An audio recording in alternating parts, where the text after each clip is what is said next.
Hi, my name is Brian Benelou. I'm the Director of Newspaper Products at Eastview. I'm here to talk about the Eastview Global Press Archive program. I'd like to give you an update on that and give you some exciting news of what you could look forward to this coming year. Eastview Global Press Archive is a massive program to digitize well over 25 million pages of newspapers in more than 30 languages from well over 125 countries by the time we're done. We're about 5 years into the program, and we've already digitized well over 10 million pages. So somewhat on track, considering everything that's gone on the past year. This content is pulled mostly from Stanford and Hoover's collection that has been developed and collected over the Cold War era, but it does go back to the 18th century. And we're also working with publishers to make the content more current and even bring it up to the present day.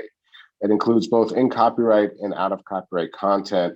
And Eastview is really dedicated to working with our partners like the Center for Research Library to make content available as open access where it is out of copyright, and there are capabilities to do that. Just to highlight some of the titles that we've recently released on the Global Press Archive platform, we have Al Ahram and Cumhuriyet, two major newspapers from the Middle East region, Al Ahram from Egypt, Cumhuriyet from Turkey. We've got some really great Russian ethnic newspapers from New York, like Novorusko Slovo. We've got traditional Slavic newspapers that we continue to build as far as Eastview's core model goes, with Nedelia, Ruskaya Gazeta, Pravda Ukraini, and others. And then we have English language titles like Japan News, Moscow News, and even more collections in the Middle East. We have really developed a new cross-search experience for the GPA program. You can find this at these collections are over 1,000 titles already on there, a million of it out of copyright and open access. Over 2 million pages in copyright, and most of it available for purchase. Some of it is available through the CRL Alliance program, which I'll be talking about briefly.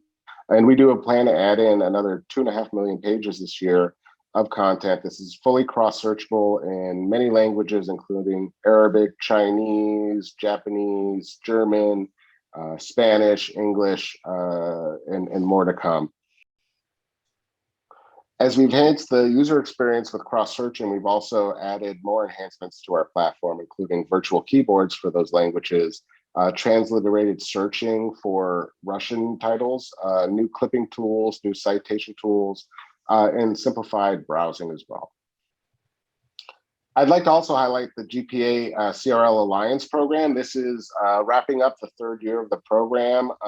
Thanks to the contributions of CRL members, we've been able to make available, or will make available, close to 4.5 million pages of newspapers by early 2022 in roughly 9 collections, 6 out of copyright collections, and 3 in copyright collections. The in copyright collections are available only to CRL members, but available for purchase by non-CRL members. This has been a really great program. Not only does it provide tons of content to the broader community through open access, but also broad community of CRL members, plus the delivery of files to CRL for use in text and data mining. We also offer all types of benefits to CRL members, including discounts on those titles that I just highlighted, as well as other services like custom newspaper digitization services.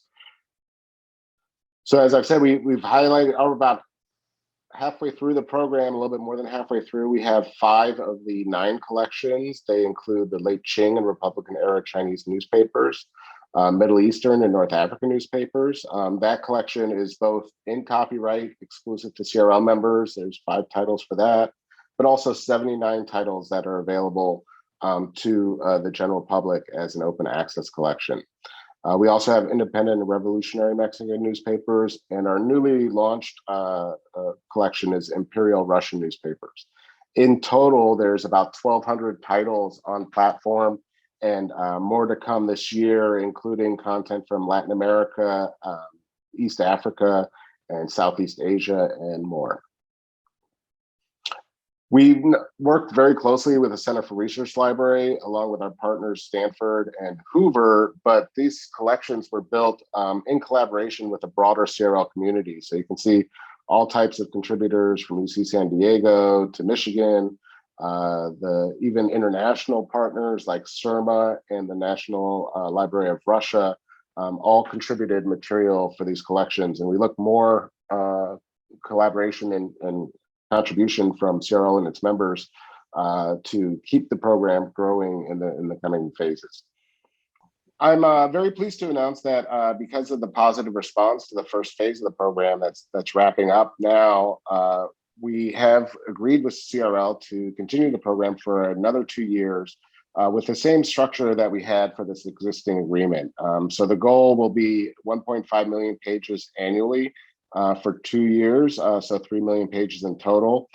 Following the same format that we did this first phase, it'll end up being roughly 6 collections, 4 open access, and 2 available to all CRL members. The pricing stays the same, but now our goals and our program is going to shift focus and really work with the members to fund this program. So the CRL leadership has given approval and they've given support, and they're encouraging the members to contribute. But this, as the first year, is a voluntary program, and we were very pleased to get, I believe, 80 members to contribute funding to help support this program, not only for open access, but for the CRL wide, so that all members, regardless of whether or not they funded the program, actually get the benefit of it because they are CRL members. I'm very proud of this. I think it's a really good way to provide the breadth and as much access as possible, while at the same time also ensuring some level of equity, where the more wealthy institutions are really helping to support research at the less wealthy institutions. So overall, I think it's a very positive program, but that means that over the next couple months, you're going to be reached out to by CRL and Eastview representatives asking for your support for the program. And I hope you recognize the value and the contributions that this is bringing to academic research, particularly the digital humanities and area studies programs, and will help fund the future program. I will say that our goal is 1.5 million pages, and if not enough members commit, then it will be less, but we're actually hoping more members commit, and that maybe we can even get upwards to 2 million pages per year. But it's all really dependent on the CRL members to contribute as they can for the continuation of this program. There are also opportunities for non-CRL members to join and contribute and benefit by receiving access to those in copyright collections. And I would encourage you to contact CRL or your Eastview representative for more information on that. And just another note on other values of the Global Press Archive program, including the CRL Alliance, which gets discounts for not only purchases of commercial collections, but also discounts on digitization, conversion, hosting services.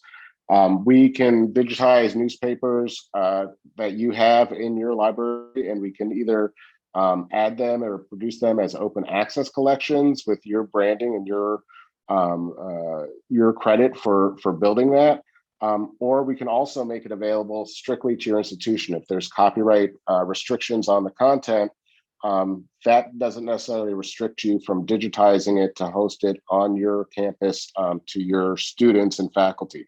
And we can help support that, and we can do a mix. We have collections out there that are a combination of in copyright material that is closed to certain customers and open access alongside it that is available globally.